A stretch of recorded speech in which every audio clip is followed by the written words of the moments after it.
We think that this was totally unwarranted. Going into Syria to kill a whole family, a father and 3 of his sons, and another family, a husband and wife, is really a terrorist act. However, why did this happen now?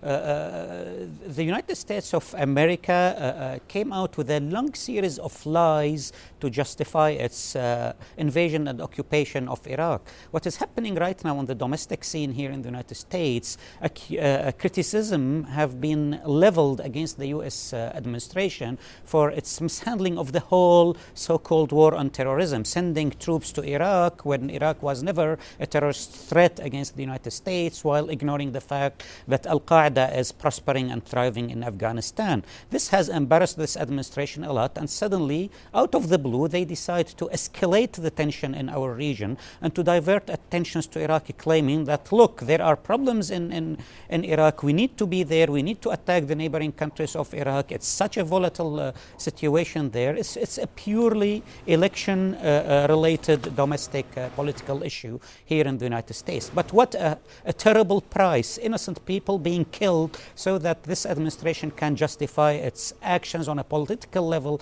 in an election time. All right, you know, if you can stay right there, Mr. Ambassador, Lieutenant Colonel Bob McGinnis, a former U.S. Army, is with us right now. Bob McGinnis, everyone knows, all the intelligence points to foreign fighters coming across the border from Syria into Iraq, being behind suicide bombings, but doesn't the ambassador have a point? Those bombings are on the downturn. Why now? The suicide bombers that have come into Iraq, killing thousands of Iraqis, have come through Syria. Why this particular incident? I'm sure that there was very specific intelligence that caused the action. Now, keep in mind, though, Jim, that there's a 370-mile border there that unfortunately the Syrians haven't controlled like the Jordanians and the Saudis and others. It's a no man's land, and we're trying to stop these rat lines. The political part here, though, there is a political part, though, Jim, and I think it has to do with Baghdad more than Washington, because Baghdad's trying to take over their own country, and we're trying to help them do that.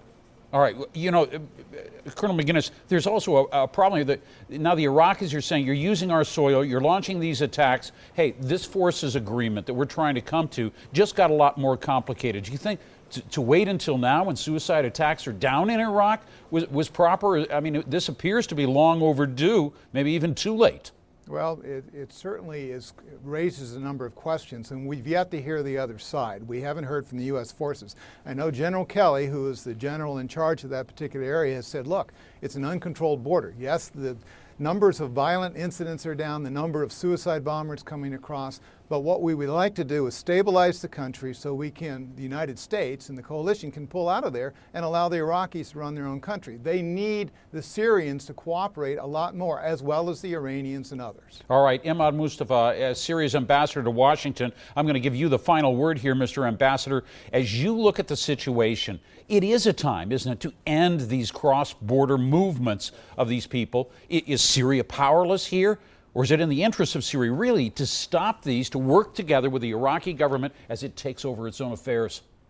This is extraordinary. Your audience are supposed to know the following. I hope they will know this. Contrary to what this gentleman has just said, Syria and Iraq were cooperating, particularly in the last 2 years, on trying to secure these borders. Syria has never, ever allowed willingly and knowingly terrorists to penetrate those borders and to go and to kill any human being in Iraq. Having said this, it's so important to know that every Iraqi official, the president, the prime minister, the foreign minister, only last week, the Minister of Interior have always said time and again that they will never allow U.S. troops to use Iraq as a basis for an attack on a neighboring country. This will only destabilize Iraq and weaken the Iraqi government. Most importantly, sir, is the following fact. Only next week, we were planning to have an Iraqi-Syrian Security Committee meeting, and the Iraqis were planning to invite U.S. military and security officials to attend as observers.